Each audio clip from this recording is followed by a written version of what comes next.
So the pharmaceutical medication, and most of those, the numbers, but it's upwards to 70–80% of all pharmaceutical medications have got their basis in what they found in some kind of plant. For example, ASA was found in the willow bark. Yeah, it's a painkiller. It's aspirin, etc., etc.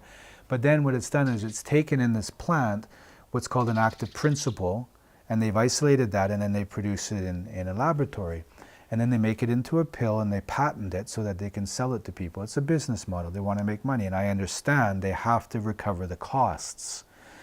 The difficulty with this, again, just like the gasoline creating an inhospitable environment, what it's doing in many, many cases, and I'll also say this with some clarification, that there are examples of Western medicine pharmaceutical pills that are saving lives. So I'm not saying that it's all bad. But in the end, what happens is when you take a man-made chemical in the form of a medicine or in the form of growth hormones inside of meat, or the pesticides and fungicides and the waxes are usually edible, but different things that they're spraying on the agricultural products.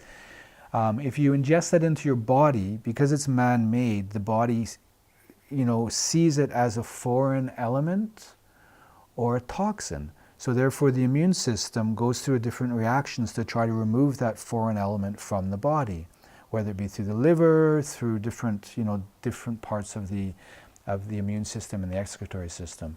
But it's seen as a toxin.